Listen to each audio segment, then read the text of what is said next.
the last day of March. Hope it's going well for you so far. I'm Carl Azus with CNN Student News. Today's show begins in Ukraine. U.S. officials say there may be tens of thousands of Russian troops near Ukraine's eastern border. Russia annexed Crimea, formerly a region of Ukraine, earlier this month after Crimeans voted to be part of Russia. Does Russia want to take over more of Ukraine? It says it has no intention of invading and that its troops are just doing military exercises. But this has Ukraine on the defensive and tensions are high. Yesterday, U.S. Secretary of State John Kerry met with Russian Foreign Minister Sergei Lavrov to discuss ways to ease this crisis. Dim lights cast long shadows over this border checkpoint. Just beyond, thousands of Russian troops amassing.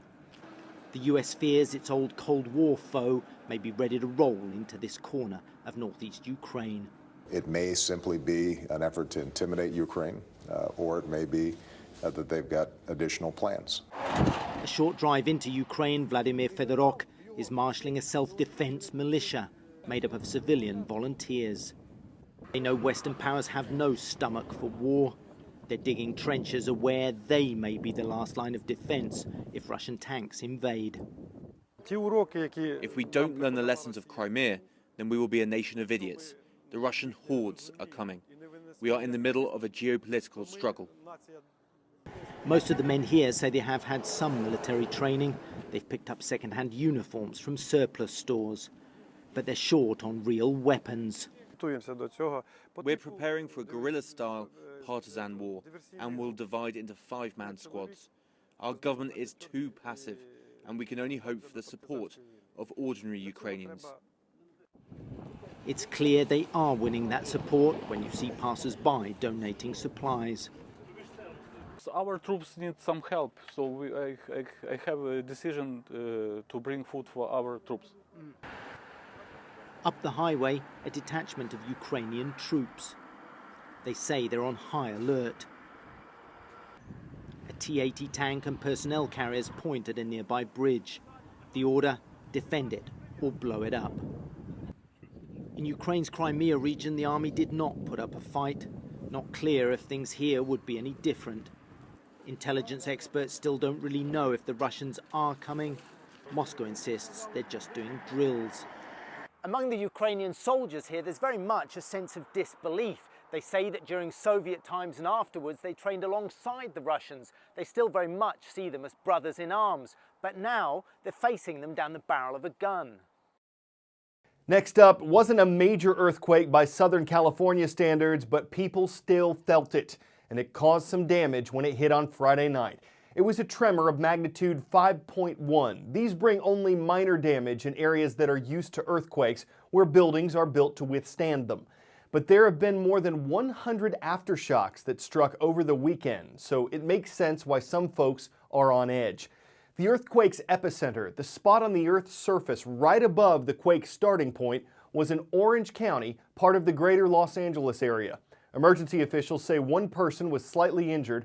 The last major quake to hit here was a magnitude 6.7 tremor in 1994. That one killed dozens of people and caused $42 billion in damage. So if something major strikes again, how would first responders be prepared? Think people who specialize in search and rescue, emergency medicine, dangerous materials, disarming explosives. You can read about how to do that stuff in a book. But there's a place where they actually train for these scenarios, a place where a fire chief says the pretend goes away. Help! We're gonna send help, okay? About 100 miles south of Atlanta, there are signs of disaster everywhere. So this is the replica of the Murrah building collapse in Oklahoma, a parking garage, and the garden apartment collapse from Christchurch. Welcome to Guardian Centers, a new training facility for first responders. For these pros, it's kind of like a doomsday Disneyland. Built on the site of what once was a Cold War missile plant, the 830-acre property can recreate just about any disaster scenario imaginable.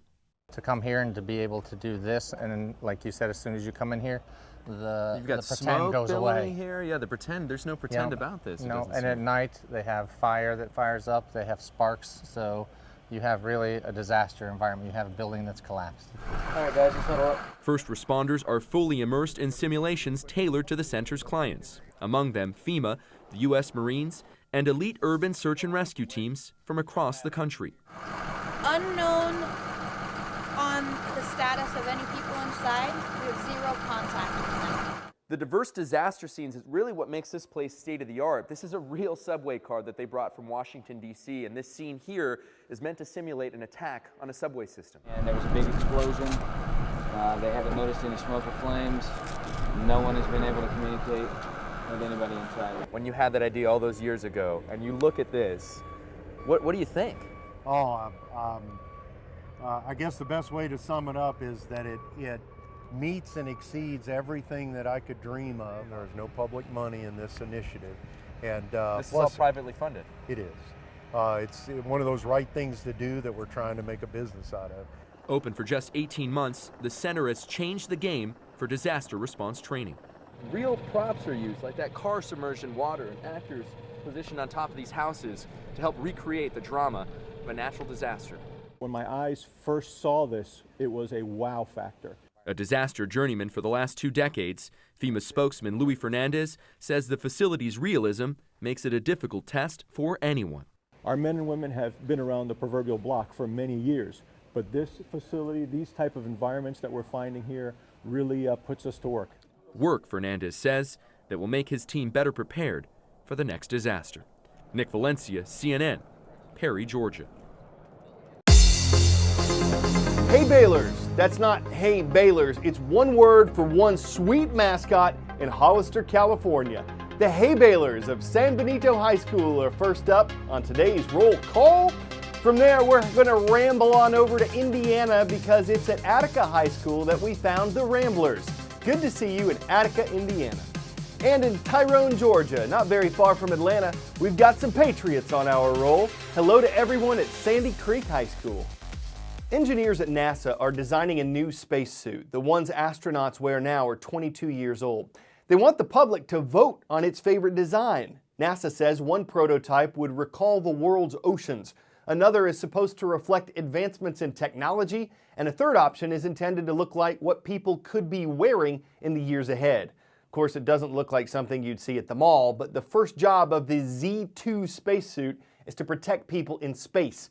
It has the most technologically advanced materials to make that possible, but previous suits have cost about $2 million each. Since this one is still being designed, the price, like the suit itself, could be on the rise. Time for the shout out. What does the fox say? Take a listen and shout it out. Is it A, B, C, or D? You've got 3 seconds. Go.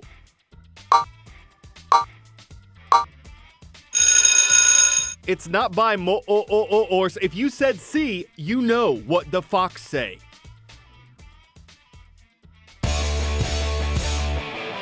It's not really an age-old question that Ylvis, a pair of Norwegian comedians, asked last year, but we do have an answer. Someone who brought this animal into a rescue center thought she was a dog. She's not, but since she could no longer survive in the wild, an English animal sanctuary took her in. And now we don't have to risk getting rabies to actually hear what the fox say, or what the fox says. It looks like she wiled her way into a pretty good life. People who see that get all tickled. Although you muzzled, try that with a wild fox. In that case, there is something to feral. I'm Carl Azus. Tomorrow we'll have more stories to tell. Hope to see y'all then.